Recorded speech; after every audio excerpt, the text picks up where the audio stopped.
All right, welcome out everybody. My name is Valk. This is one of the videos for the Nexomania Development League. We are about to start out in Season 5. One of the three maps is Infernal Shrines. I'm going to be talking a little bit about the map and some tank perspective. I play tank for my team. I have made it into low to mid diamond fairly consistently every season. I'm currently in, I think, Plat 2. Oh no, the season just rolled over, so I'm not Plat 2, I'm unplaced. Uh, Not that that's the important part. So we're going to do a little bit here in game, kind of talking about stuff, but also I will bring up the Mad Buddha's coaching tool at some point as well. I suppose I can get that ready to show you here while the minions are doing their thing. All right, so boom, you'll see the coaching tool up being the whole map. It's pretty cool. Thanks, Mad Buddha, for creating this years and years ago. But for a moment, back to the game. All right, so on Infernal Shrines, we have this bot and mid lane that's very close to be able to rotate back and forth. The number one thing that we need in Heroes of the Storm is experience to start. Now, the number one factor for winning games is who spends the least amount of time dead as a team is most likely to win, particularly late game deaths. But if you want to die less, you need to make sure you don't have experience deficits. So experience becomes extremely important. So as a tank, typically it's not our job to clear the wave or even pick up the experience. We want to protect our team.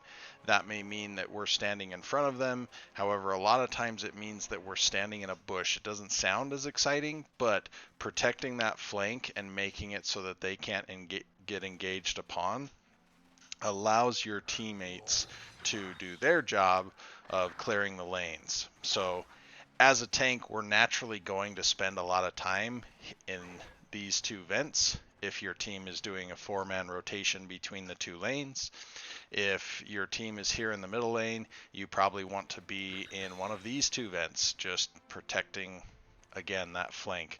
The vision and the being able to stop rotations is massive, and so you definitely want to spend that time. Now, I've been talking so much that the camps do spawn at 1 minute. As a tank, my job is typically to hold this bush. If you know where the enemy team is, you could possibly move out a little bit more and have your healer in the bush. But for example, if your healer is up in this area and can protect against the flank from there, while your damage dealer's taking the camp and you're holding this one, the enemy team really can't surprise you. And that's our job as tanks, is to speed up the fight when we need to and slow down the fight when we need to. And so we spend a lot of time mounted in a bush, holding our abilities, conserving mana, waiting for the time that we have to then strike or prevent the other team from striking. Now, the objectives will always spawn at 3 minutes on this map. They will randomize. This one happens to be in the center. As a tank, I can hold this bush here. There's even times where I will be in one of these bushes, either down here, holding the point, or even here. It depends on kind of where we've seen the enemy team and really even my team comp. Do I have a healer that's going to be able to get me out if I'm that far forward? Or if I'm protecting this bush, the enemy team starts coming in from the right, then okay, my team's going to exit through me and I'm going to keep the enemy team away. Or I might move forward into this space to prevent the enemy team from being able to get on my team while my team is finishing the shrine minions. Now, invades, and I'm guilty of this 100%, invades really aren't your best friend. Now, yes, you can invade, but if the enemy team is properly warding, that engage isn't going to be a surprise. And generally speaking, the camps are not all that impactful. There can be times, particularly if we can time them right before an objective, where camps can get mega value.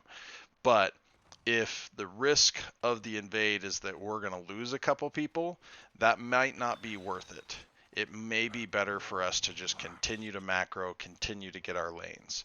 So we're going to see more and more as we talk about this on the different videos. This one is going to be relatively short, but as a tank, your job is to know the bushes, know the approach angles, and help your team out. Your healer is going to be the one that really calls retreat on stuff. Hey, we don't have the resources for this.